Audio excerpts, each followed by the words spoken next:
Hey, we're the Fords, and this is By Grace We Live.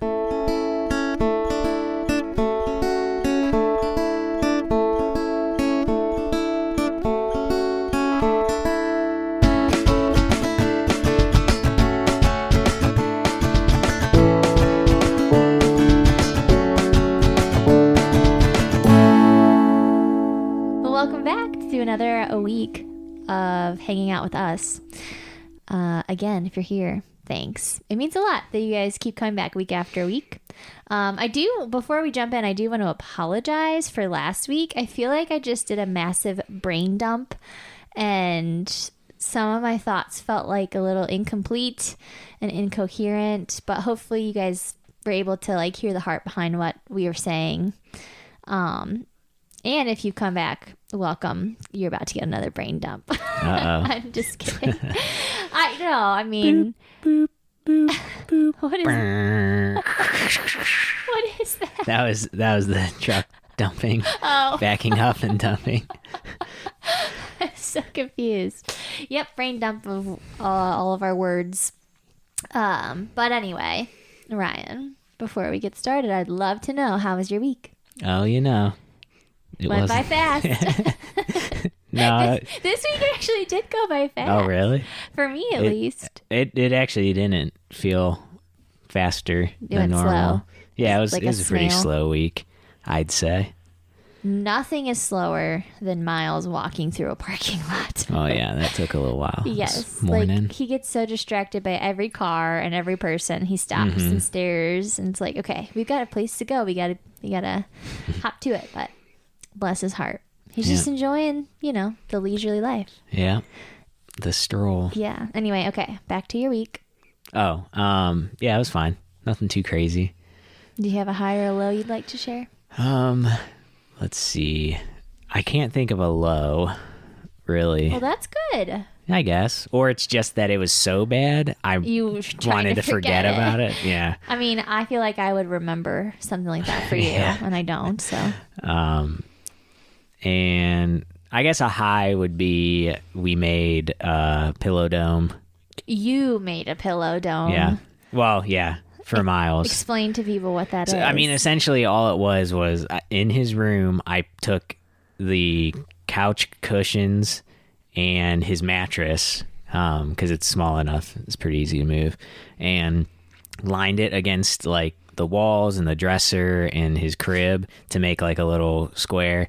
And then I threw down every pillow and blanket we had in the house. Literally every pillow and blanket. Yeah. Even pillows from our beds, from our basement that we have in storage. I found one in the basement. Yeah.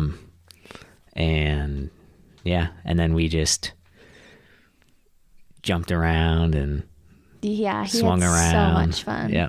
Yeah, he was digging it. It took it out of him though, because it's really hard for him to get up and walk around, and he would get frustrated because he'd be stuck and couldn't figure out how to get up, and so I'd have to help him. I came home and you ran into the room with him, slammed him into the pillows, which obviously he's not getting hurt, Yeah. But my heart, I was like, don't do that to him. He's fragile. But he was loving it. You kept picking him up and swinging him into the cushions too, and he just cracked up laughing, and I'm he's gonna die. Yeah. So I'm not ready for that rough housing stage yet. Yeah. But you just introduced it this weekend, so he's enjoying it. Yeah, better get used to it. I guess so. Yeah, that was pretty fun. Mm-hmm. So that was a high. Yeah. But what you got any highs and lows? Well, my week was good. Thanks for asking. Oh, yeah. I forgot about that part. About that part. How was your week? It is what it is. You don't care about my week. I tease. No, my week was good. It actually did feel like it went by fast, unlike yours, I guess. What did I do this week? Oh. Maybe that's why it went by fast. Yeah. We went to the splash pad one day, which that was fun. I was super proud of Miles because he actually walked up to the water and played without me. So the first time we went, he wouldn't go near it unless I was standing right next to him. But this time I brought little cups for him to play with, which he loves, filling up cups and pouring the water out. So he was loving it. It was a nice little way to break up the week. And my high would be that Miles said "I love you" for the first time to us, and has just kept saying it since, and it's adorable. Because he hasn't really started saying phrases. No, he would just say words. He'll say 2 words at a time. Like he'll say "good girl" or "good boy" to Ace and Riley. And that's only 2 syllables. Yeah. So for him to like put all those together, and we obviously like we say it to him like a million times a day. And then I think it was like Tuesday morning, you were leaving for work, and I said, "Can you say love you, Dada?" And he went, "I love you," and I was like, "What?" So sweet. And of course he doesn't like. He's like, "I waboo," like it doesn't sound. It's not 100%. Yeah. But that's what he's saying, and it's so sweet. So that was definitely the high, and I don't really have a low either. I guess I have a headache right now, so hopefully I'm coherent. But that's about it. So if that's the worst part of my week, it's going pretty well. I guess so. Yeah. All right. Well, jumping into our next segment, book club. Yeah. It's going to be kind of boring because I don't really have anything new. Yeah, we're both reading the same things we've been reading. Yep. That is one thing. I have not read a lot this week, which bums me out. Like, we've just been really busy in the evenings, so I haven't had a chance to like really read. Although we both sat on the deck. What night was that? Monday night and Friday night and read, which was really nice. But I was kind of reading my Bible. I wasn't always reading Dream Big. Yeah. But yeah. So stay tuned for book club next week, where hopefully we have something new to add. Yeah, we'll see. And then I guess, that's it. Those are our segments. So we can jump into our topic for the week, which is worship. What is it? What does it mean? How should we do it? All of the above. I'm just kidding. So I know like in our first episode, we talked about how we're on the worship team together at our church, and both of us have like served in that capacity for a number of years. I mean, I like have sang on different worship teams since I was a teenager. When did you start playing? I don't know. It's been a long time. High school? I don't know. I can't remember if I started in high school. Or not. I feel like you had to have, right? I don't think. Or was it maybe. in college? I must have, right? I don't know. Well, no, I wasn't there. It was either in late high school or early college. Yeah. I don't remember. A good amount of time. At least 10 years. Yeah. Well, more than that, probably. Yeah. But, so like I said, we serve on the worship team at our church. I love the fact that we get to do that together. It's one of my favorite things. Like, I feel very blessed and privileged that we can serve, like our serving desires line up in that way. It's fun for sure. But I think what we wanted to talk about today is how like this idea of worship goes past just singing a couple songs on a Sunday morning, or Wednesday night, or whenever you go to church. It is a lifestyle that we're invited into when we walk with the Lord. And that idea, I really never thought about that until I was probably in college. And I think I watched a sermon, and that's like what they were talking about. Like, worship isn't just singing songs. Like, it is a lifestyle. It is kind of like a posture that we should have every single day. And I've always kind of thought, okay, well, what does that mean? Does it mean like every day I wake up and I'm supposed to sing songs to the Lord, or which I do. Like, I mean, you do sing all the time. Because it's how I connect to God the best. Like, is it the best, the most? I don't know. The bestest? Could be both. Bestest, yeah. I feel like I connect with the Lord really well through song, and so that is usually how I want to spend quiet time with him, and I fill my days with worship and songs in that way. But I think it's even more than that too. I think if you were to like Google what does it mean to live a life of worship, people might say like, oh, spending time with God on a regular basis and reading your Bible and praying and those sort of things, which all of that obviously is very important, and all that good stuff. But if you actually look up like the Greek word for worship that is used, I found it in the New Testament, specifically in John chapter 4, where it talks about God is spirit and his worshipers must worship in spirit and truth. The word is proskuneo. I'm probably butchering that, if I'll be honest. Oh, and also just a really quick plug. There's an app that I like to use. It's called the Blue Letter Bible. And you can pull up, any scripture and click on it. And there's like a bunch of different options that will pop up for like commentaries or translations or anything like that. And I've been doing this a lot more recently, like going in and figuring out what does this word mean in Hebrew or what does this mean in Greek? Because I just feel like it helps give more understanding and context sometimes, and it's just richer, I think, and just helps you really understand like what is the author really trying to say. Because like going from Greek to English or Hebrew to English, sometimes those words don't always like translate perfectly. So that's just a quick tip. But that's what I was doing, and I found this word proskuneo. I feel like so lame saying it because I am totally butchering it, but that word means like to kiss the hand towards one in token of reverence. And another way that it's translated is to fall upon the knees and touch the ground with the forehead as an expression of profound reverence. So worship in church, when we sing songs of praise and worship, it is a response to like what the Lord is doing, what the Lord has done. It's lifting his name on high and glorifying him. But it's also something that we can do every single day and just living our lives in awe of who he is.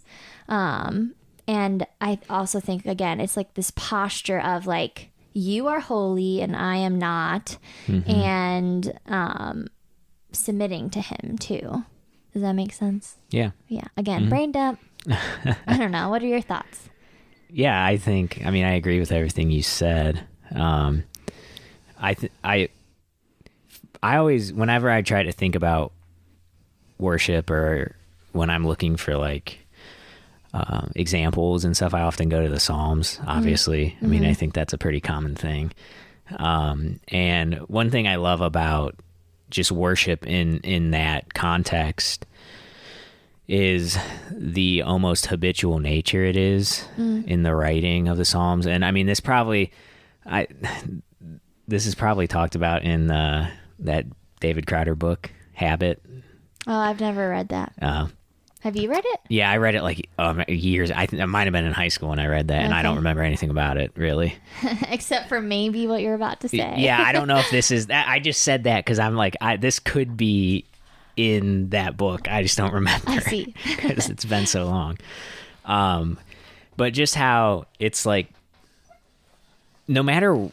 Just about any psalm, no matter what it's about, because not every psalm is like a psalm of praise. Some of them are psalms of lament, and or like their requests and asking God for things, and but it's interesting because it's like there's always like a verse or a stanza or something in there that is just almost straight praise and like worship in the sense that we think about it of like talking about who God, like the truth of who God is, the truth of what he's already done for you and in you, and the truth of what you believe about him and how he'll respond and things like that. And I don't know. I think that's something I always come back to remind myself, like throughout my daily life, if I'm going throughout the day, to just have that habit. I want that habit of no matter what's going on, up or down, living with a, like, posture of, I'll still bow down. I'll still worship you. You are good. you are true, and going back to that, and that doesn't necessarily mean, I don't necessarily mean that in, I'm always going to just every half hour, an hour, I'm going to put on a worship song and listen to it. But it's just coming back to that place, that state, of like, I am human, I sin, I mess up sometimes, but you are God, you are good, and you love me. Yeah. And you are worthy of everything that I could do. And then living from that place and just kind of, changing how the perspective or the trajectory of my day based on where I'm coming from. And it's not to ignore the lament or the requests or things like that, because that's not what, they weren't ignoring those things in the Psalms. No, they were very in very strong emotional ways. And so it's not to ignore those things, but it's to always like weave in that worship. That should be a constant thread throughout the whole tapestry of our life. And wow, that was so poetic. My brain does not function that way. I never would have put all of those words together. It's okay. That's why I have you. Yeah, there you go. So I don't know. Does that make, hopefully that made sense. It does. And as you were talking, a thought that popped into my mind is like, first of all, we literally were created for connection and relationship with the Father. And when us as humans messed it up and weren't getting it right and we're turning to other things and idols and stuff, that's why he sent his son, so that we could have that relationship, so that we could have access to him. And when we live our lives that like without recognizing like who he is, and starting our days with like praise and worship and saying like, you are good, you are holy, you are trustworthy, just that recognition, I don't know, it kind of like, if we don't do that, then I think we're missing out on the invitation that God has offered to us with a communion with him. Does that make sense? Yeah. Like, I was reading in Isaiah 58 this week, and it was the Lord basically telling the church, you're doing it wrong. Like, they were fasting because they wanted something from him. Like, they were just going through the rituals of fasting and like making it seem like they had this appearance of people who like really loved him and like had a connection with him and that kind of thing. But he literally said like, I'm just going to read it. Hold on a second. All right. Okay, because they're saying like, we fasted. Why aren't you impressed? Like, we've been trying very hard and you're not even noticing it. And he says, I'll tell you why. It's because you are fasting to please yourselves. And then he like goes through all the ways that they're doing that. And then he tells them what kind of fasting he wants. It's the fasting where they're freeing those who were wrongly imprisoned. They lighten the burden of those who were working for them. They are helping the oppressed go free. Like, what he wants is like people who truly, genuinely like love him and do those things, so that in turn, like his work can be done, like his kingdom can be brought to earth. And I was reading a commentary about this, and something that really stood out to me. Hold on a second. My pages are sticking together. Is you can't build anything for God's kingdom on the foundation of a superficial walk with God. And I think that struck me because, like, if we live our daily lives just like same old, without the recognition of who God is and reverence for him, it can lead to just a very superficial walk with him, where we're just relying on like Sunday morning to be like the thing that brings us into communion with God. Like, oh, okay, I'm going to go to church. I'm going to sing a couple songs. I'm going to listen to a sermon. Maybe I'll be challenged. I'll give money, like whatever. And then you walk out and then you just live your life like nothing else is different. Yeah. But like, that's not what he has like made us for. And that's not what he has sent his son for. And so but I feel like a key piece to recognizing that is to have a heart and a posture of worship. Like, you are God, you are holy, you are so loving that you even want a relationship with me.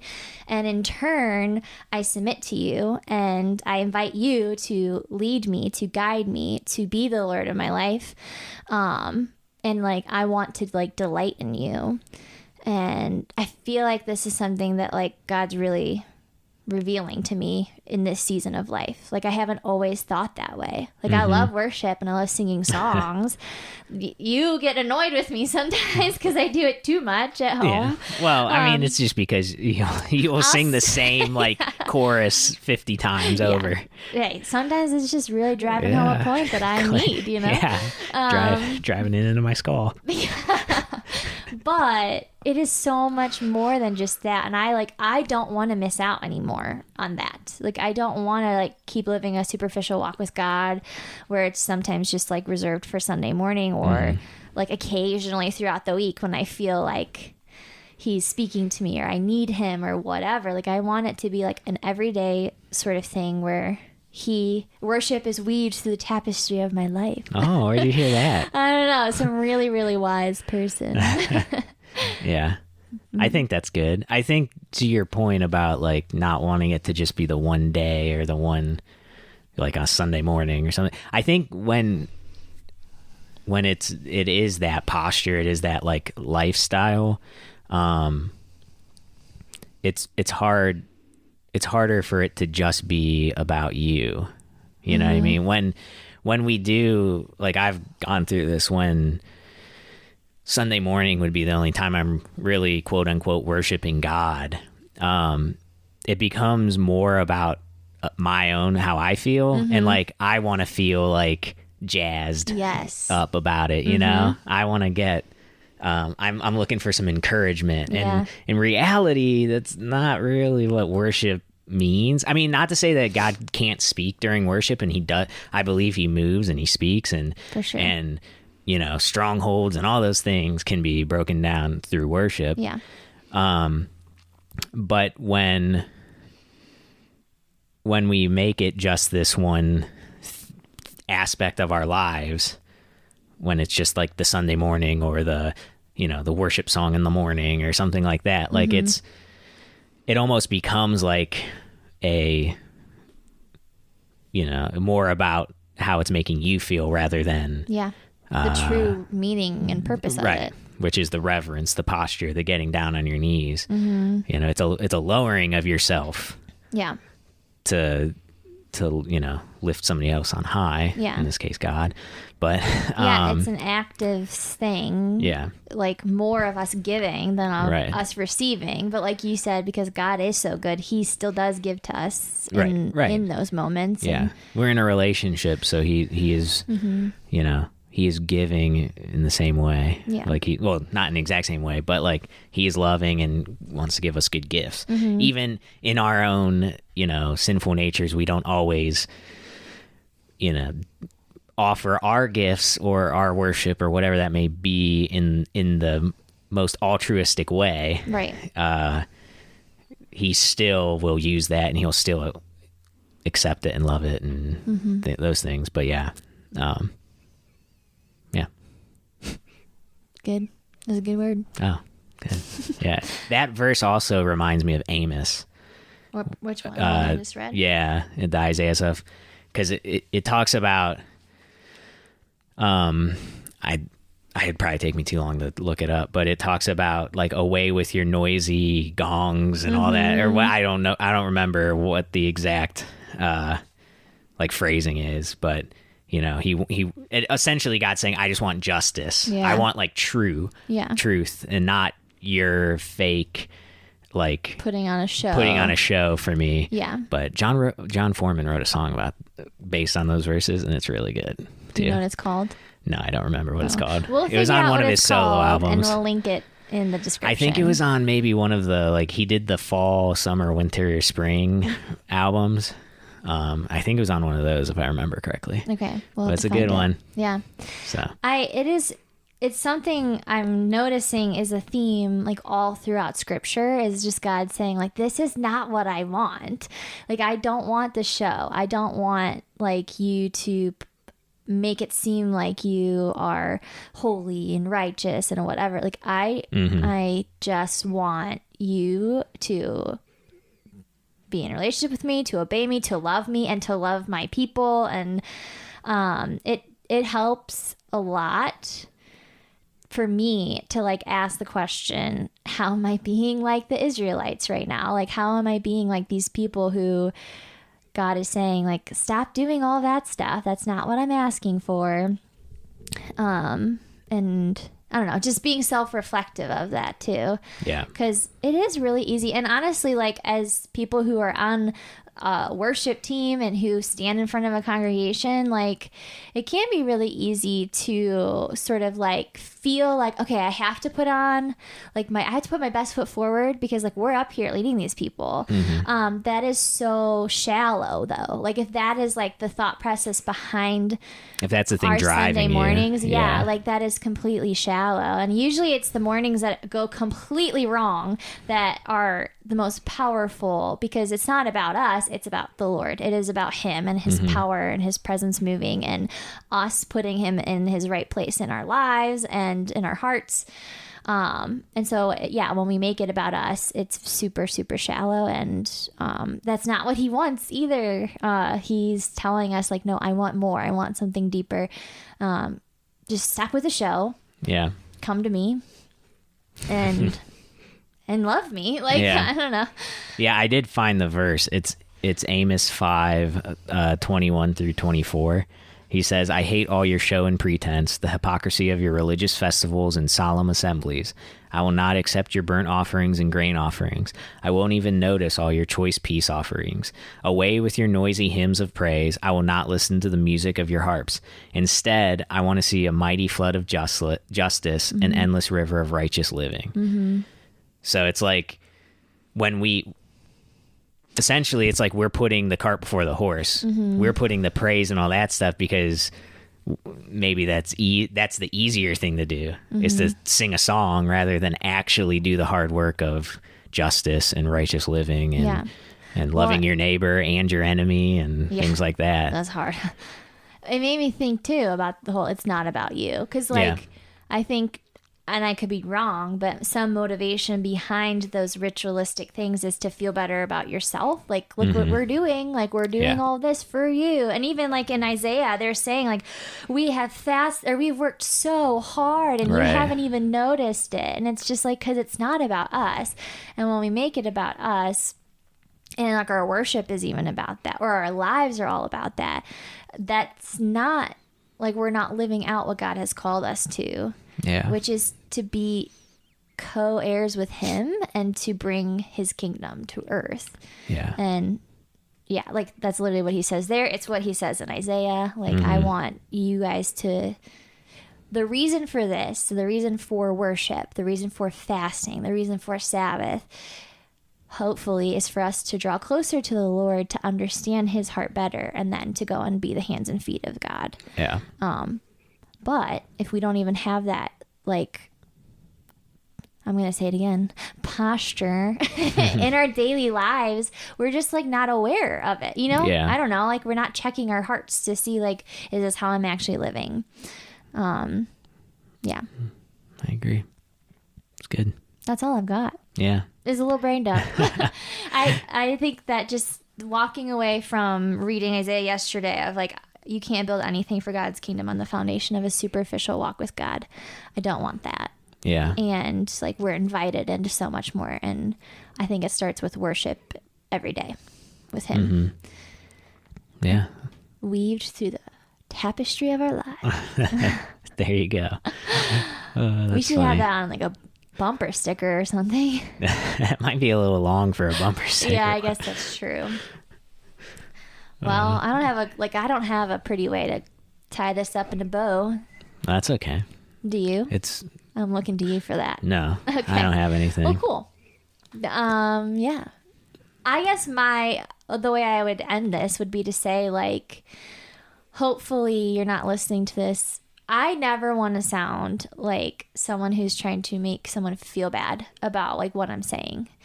We're not like here to preach or teach or anything like that. Like, we're learning ourselves. But this is just like kind of what we're learning right now and the experiences that we've had. And my hope and my encouragement is that, like, hopefully those of you who are listening might ask yourself the question, like, how do I view this? Like, have I ever thought about worship being a lifestyle or a posture in my everyday life? Or has I always kind of just like reserved it for a Sunday morning, like when we sing our 3 songs and or certain times of the day or something.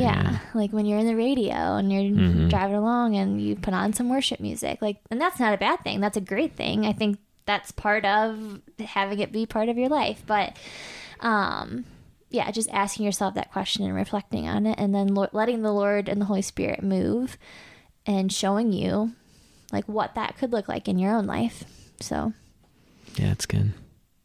Yeah. I mean, I think there are certain topics like this one, like worship and what it truly means, that are evergreen. There's things that we should probably be thinking about a lot, because it's so easy for us to mess it up. Or make it selfish or self-serving to make us feel better.